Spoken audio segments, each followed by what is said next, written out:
आज हम आपको बताएंगे कैसे एक बार फिर समाजवादी पार्टी के अध्यक्ष अखिलेश यादव को बृजभूषण शरण सिंह का साथ मिला। जब अखिलेश ने कहा कि हम भी क्षत्रिय हैं, तब बहुत सारे लोगों ने सवाल पूछा कि आखिर वो क्षत्रिय कैसे हैं। इसका जवाब अब बृजभूषण शरण सिंह ने दिया है। तो बृजभूषण ने क्या कहा है, उसके क्या मायने हैं, ये तो बताएंगे। साथ ही साथ ये भी बताएंगे कि कैसे कोडीन को लेकर जो विवाद चल रहा है, जो आरोप प्रत्यारोप चल रहा है, उसमें योगी आदित्यनाथ ने पलटवार किया है और अखिलेश ने फिर से उन्हें घेरा है। तो चलिए आज की यूपी में सबसे पहले बात करते हैं अखिलेश यादव के क्षत्रिय होने की। जी हाँ, अखिलेश यादव बात करते हैं पीडीए की, यानी कि पिछड़ा, दलित और अल्पसंख्यक की। कभी कभी वो ये भी कहते हैं कि हम तो शूद्र हैं। लेकिन इन सबके बीच अखिलेश यादव ने बीते दिनों एक प्रेस कॉन्फ्रेंस में खुद को क्षत्रिय बताया। क्यों बताया, उसका रेफरेंस ये है कि अखिलेश यादव लगातार बिना नाम लिए धनंजय सिंह, जो कि पूर्व सांसद हैं, उन्हें टारगेट कर रहे हैं। उन्हें टारगेट करने के बजाय आप ये कह सकते हैं कि उनके सहारे सरकार को भी निशाने पर ले रहे हैं और कह रहे हैं कि सजाती जो माफिया हैं उन पर कार्रवाई नहीं हो रही है। उनका पूरा इशारा धनंजय सिंह की तरफ है और इसके बहाने वो योगी आदित्यनाथ सरकार को घेर रहे हैं। इसके जवाब में धनंजय सिंह ने यह कहा कि अखिलेश यादव क्षत्रिय विरोधी हैं। उनका कोई विरोध नहीं है, मुझसे कोई विरोध नहीं। दरअसल उन्हें क्षत्रियों से दिक्कत है, उन्हें अगड़ों से दिक्कत है। इसलिए लगातार चाहे मैं हूं, चाहे योगी आदित्यनाथ हों, चाहे रघुराज प्रताप सिंह राजा भैया हों, अखिलेश यादव इसी तरीके की बयानबाजी देते हैं। ये कहा धनंजय सिंह ने। जब प्रेस कॉन्फ्रेंस में यही सवाल अखिलेश यादव से पूछा गया तो अखिलेश यादव ने गेंद ही पलट दी। उन्होंने गुगली मारी। उन्होंने कहा कि अब ये कौन तय करेगा कि क्षत्रिय कौन है। क्षत्रिय तो मैं भी हूं, क्षत्रिय तो हम भी हैं। और तो उन्होंने ये भी कहा कि मेरे कैबिनेट में बहुत सारे क्षत्रिय नेता भी हैं। पहले आप इन दोनों का बयान सुनिए और फिर हम आपको ये समझाते हैं कि अब बृजभूषण शरण सिंह ने बताया है कि अखिलेश यादव कौन से वाले क्षत्रिय हैं। अखिलेश जी मुझसे नहीं समस्या, अखिलेश जी को क्षत्रियों से समस्या है। क्या? वो पूरे हमारी बिरादरी को टारगेट करते हैं। कैसे? मुख्यमंत्री जी को भी देखिए टारगेट करते हैं, सजाती करके तमाम क्षत्रियों के ऊपर आरोप लगाते हैं। उनको क्षत्रियों से दिक्कत है। नहीं, अभी तो उन्होंने, अरे 2022 का इलेक्शन देखिए ना, इसलिए दिक्कत मैं कह रहा हूं कि राजा भैया उनकी कैबिनेट में थे, रघुराज प्रताप जी। उसके बाद जो है आप प्रतापगढ़ में जाते हो मीटिंग करने के लिए, आप कह देते हो कौन राजा। अरे जिसके साथ आप कैबिनेट में 5 साल रहे हो उसको आप ऐसे कैसे कह सकते हो? और हम नहीं क्षत्रिय क्या? कौन तय करेगा क्षत्रिय है कि नहीं है? राजा साहब कहाँ गए हमारे? देखिए आप, राजा हम लोग खिलाफ है किसी के? हाँ, राजा देवेंद्र प्रताप सिंह जी, हम लोग किसी खिलाफ नहीं है। हम लोग किसी खिलाफ नहीं, और सबसे ज्यादा मंत्री हम लोगों ने बनाए हो, कोई सफाई देनी नहीं है। तो आपने धनंजय को सुना और अखिलेश का जवाब सुना। लोग पूछने लगे कि भाई साहब कौन से क्षत्रिय हैं, आप तो यादव हैं। अब बृजभूषण शरण सिंह, जो कि बीजेपी के पूर्व सांसद हैं, कैसरगंज से हैं, सांसद हैं, कभी समाजवादी पार्टी में भी हुआ करते थे, अखिलेश यादव के समर्थन में आ गए। उनसे पूछा गया कि अखिलेश यादव खुद को क्षत्रिय बता रहे हैं, तो उन्होंने कहा मैंने तो पहले ही कहा है वो तो क्षत्रिय ही हैं। कौन से क्षत्रिय वो भी बता रहे हैं। वो कह रहे हैं कि अखिलेश यादव यदुवंशीय क्षत्रिय हैं, भगवान कृष्ण के यहाँ जन्म लिया। उन्होंने कहा कि और कर्म के आधार पर भी वो क्षत्रिय हैं। मैं तो पहले ही कहता रहा हूं कि अखिलेश यादव तो क्षत्रिय हैं। इसी बीच अखिलेश यादव ने कहा वो भी क्षत्रिय है। हमने तो पहले कहा था क्षत्रिय। अखिलेश जी ने जो कहा कि हम क्षत्रिय हैं, मैंने पहले कहा था वो क्षत्रिय यदुवंशी है, भगवान श्री कृष्ण के वंशज के साथ। क्षत्रिय अगर देखा जाए तो जन्म से हर आदमी शूद्र है, कर्म से ये बना है और वो श्री कृष्ण के वंशज माने जाते हैं और भगवान श्री कृष्ण का मंदिर भी बना है, तो क्षत्रिय है। अब बृजभूषण के इस बयान को भी फिर से जोड़ के देखा जा रहा है। बृजभूषण गाहे बगाहे अखिलेश यादव का समर्थन करते रहते हैं और एक बार फिर से वो अखिलेश यादव के समर्थन में उतर आए। अगर आप वोट चोरी का मुद्दा छोड़ दें तो लगातार अखिलेश यादव को बिना कहे बृजभूषण शरण सिंह का समर्थन मिलता रहा है और ब्रजभूषण का यह कहना है कि उनके संबंध बहुत पुराने हैं, लेकिन जो छतरी की पॉलिटिक्स है उसमें यह कहा जा रहा है कि अखिलेश यादव इस बात को लगातार ध्यान में रख रहे हैं कि जो उनकी एंटी ठाकुर छवि बन रही है वो इतनी बड़ी ना बन जाए कि अगर वो किसी क्षत्रिय समाज के या ठाकुर समाज के कैंडिडेट को वो टिकट देते हैं तब उसे भी वोट ना मिले।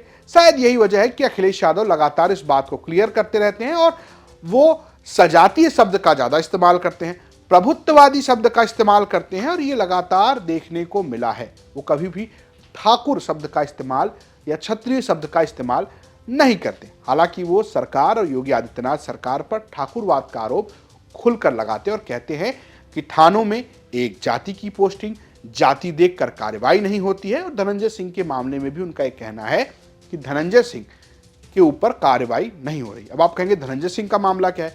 तो धनंजय सिंह का मामला यह है कि कोडीन युक्त कप सिरप की तस्करी के मामले में कई सारे लोगों की गिरफ्तारी हुई, जिसमें आलोक सिंह नाम के एक व्यक्ति की गिरफ्तारी हुई जो कि यूपी एसटीएफ के बर्खास्त सिपाही हैं। आलोक सिंह के साथ धनंजय सिंह के संबंध हैं और ये बात धनंजय सिंह खुद कहते हैं कि मैं इस संबंध को इनकार नहीं कर सकता, लेकिन संबंध होने का मतलब ये नहीं है कि मैं भी गुनहगार हूं। मैं तो आलोक को जानता हूं, बचपन से जानता हूं, मैं इस बात को नकार नहीं सकता।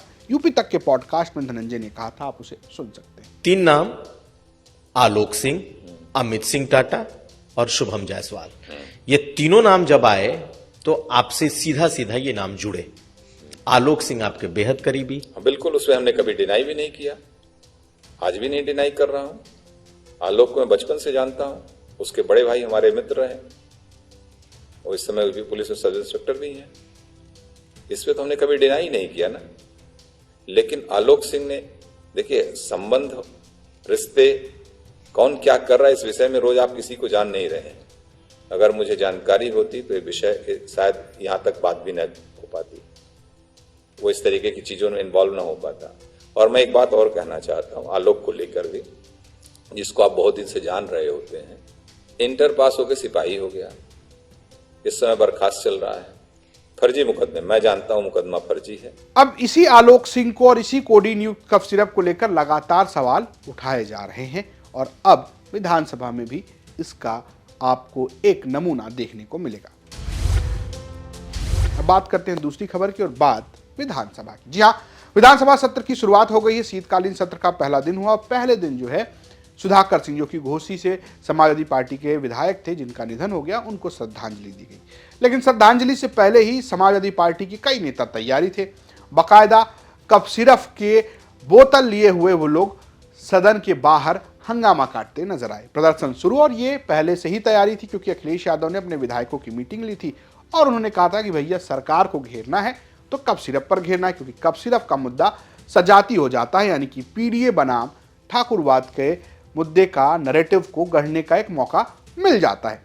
लेकिन ये मौका मिले उससे पहले इस बार सरकार भी तैयारी के साथ आई है। योगी आदित्यनाथ भी आए हैं और उन्होंने इस बार उल्टा ही अखिलेश यादव को इस मुद्दे पर घेर दिया। उन्होंने कहा कि अभी तो जांच हो रही है, अभी तो सारे संबंध समाजवादियों के ही निकलेंगे।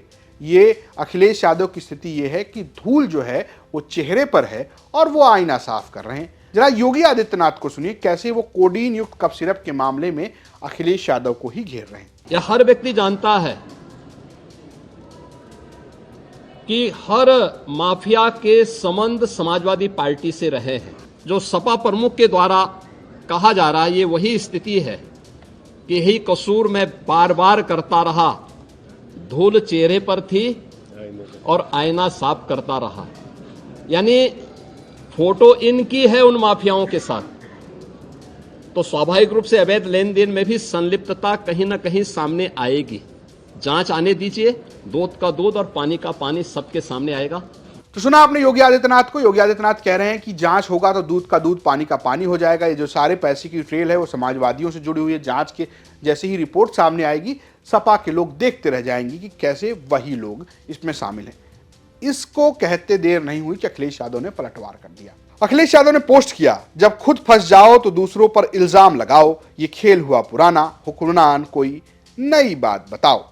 लगातार कुल मिलाकर इसी के इर्द गिर्द पॉलिटिक्स चल रही है। हालांकि जब विधानसभा की शुरुआत हुई तो आपको बता दें कि और किन मुद्दों पर इस बार योगी आदित्यनाथ सरकार को घेरने की कोशिश की जाएगी। एक तो कोडीन की, जिसको लेकर अखिलेश यादव लगातार आरोप लगा रहे हैं, उनके विधायक प्रदर्शन कर रहे हैं और हो सकता है कि सदन में भी ये बात उठे। और योगी आदित्यनाथ का कहना है कि हम तो सदन के अंदर, सदन के बाहर दोनों जगह इनका इसी तरीके से जवाब देंगे। दूसरा मुद्दा होगा लेखपाल भर्ती। लेखपाल भर्ती में आरक्षण को लेकर सीधे सीधे सवाल खड़े हो रहे हैं कि क्यों 27% ओबीसी आरक्षण नहीं है। इसको लेकर अखिलेश यादव भी सक्रिय हैं, समाजवादी पार्टी के लोग भी सक्रिय हैं और ये मुद्दा भी सदन में उठ सकता है। सदन के पहले दिन ही अखिलेश यादव ने इसे पोस्ट किया और अखिलेश लिखते हैं, भाजपा ओबीसी के लिए संविधान द्वारा निश्चित 27% आरक्षण में 1/3 आरक्षण को नकार कर अपनी असली संविधान आरक्षण विरोधी चेहरा दिखा रही है। अब नए नवेले भाजपा प्रदेश अध्यक्ष जी सामने आए और ओबीसी आरक्षण की हकमारी बचाएं। विवरण: उत्तर प्रदेश राजस्व विभाग लेखपाल भर्ती, कुल पद 7,994, ओबीसी के लिए 1,441 पद आरक्षित। 27% ओबीसी आरक्षण के हिसाब से कुल 21,558 पद ओबीसी के लिए आरक्षित होने चाहिए। ओबीसी के 717 लेखपाल पद की भर्ती होने से पहले लूट। ईडब्ल्यूएस को 10% के हिसाब से पूरी 792 पोस्ट दी गई है। हालांकि इस मुद्दे को लेकर भी योगी आदित्यनाथ सरकार सक्रिय, खुद मुख्यमंत्री ने इसका संज्ञान लिया और उन्होंने आदेश दिए हैं अधिकारियों को किसी भी कीमत पर किसी के आरक्षण की हकमारी नहीं होनी चाहिए। फिलहाल अब क्या होता है, मुद्दा तो हो गया है, विधानसभा में क्या होगा ये देखने वाली बात होगी। अब विधानसभा सोमवार से चलेगी और आज का यूपी भी आपको सोमवार को मिलेगा। तो फिलहाल देखते रहिए यूपी तक। नमस्कार।